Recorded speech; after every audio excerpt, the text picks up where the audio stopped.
Hello, humans. I am Scott Cannon coming to you live on WLTH 1370 AM from the greatest city in all the world, Gary, Indiana. And this is the Counterpoint. Well, folks, the civil rights movement is as a part of our collective consciousness as the American Revolution or anything that has happened in our country's history. And since it happened in the era of television and newspapers, the leaders of said movement have been documented through photos, videos, paintings, and audio that is quoted, shared, retweeted, and referenced on a daily basis. Martin Luther King Jr., Rosa Parks, Malcolm X, Medgar Evers, and the Black Panthers are as recognizable as even the most famous celebrities and politicians, even the people who weren't even alive when they were doing their best work.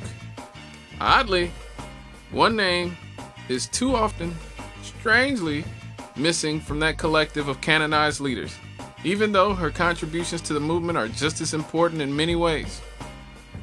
Ella Baker. Born Ella Josephine Baker in segregation-era Virginia and raised in North Carolina, Ella Baker inherited her strong will and her name from her grandmother, a defiant slave who refused to marry a man her owner betrothed her to. As a young woman at Shaw University, Baker already was showing the signs of a defiant radical, where she questioned the paternalistic racism of the school's president, the conservative dress code forced on young women, and its religious teachings.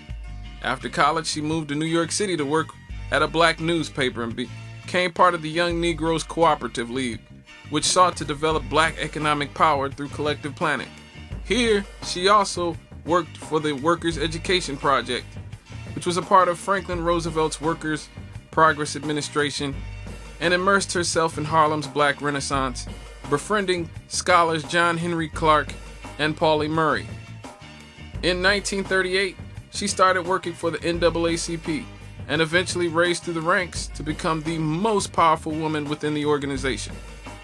However, Baker did not care for what she perceived as elitism within the organization, often saying that they needed to build from the bottom up, not the top down, and needed to decentralize the leadership of the organization. She believed that the strength of an organization was not in charismatic figureheads who were eloquent and photogenic. It was in the ordinary people within an organization who did the grunt work, whose voices should be heard. This belief in equality within organizations alienated her from many within the black church and civil rights organizations for the rest of her life. In 1957, Baker helped organize the Southern Christian Leadership Council, or SCLC, to build on the successes of the Montgomery bus boycott. The purpose of this organization was to bring churches and activists together, to emphasize nonviolence as a way to bring about social progress and racial justice for African American people.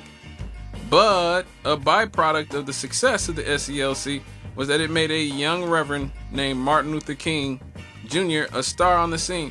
And pretty soon, King became the face of the organization and the civil rights movement. Exactly the type of messianic leadership that Baker resented. Baker was a fierce critic of MLK, thinking he was a better orator than crusader for the rights of his people, stating that the movement made Martin. Martin didn't make the movement, and left the organization frustrated. After leaving SCLC, Baker helped to found SNCC, the Student Nonviolent Coordinating Committee. Now, this organization was made up of mostly college students who were not married to the type of staid leadership of the old school church and civil rights organizations. In her work with SNCC, she oversaw massive voter registration programs and education programs in the Mississippi Delta and shepherded the group as it began to distance itself from MLK's version of the civil rights movement and embrace black power and self-defense.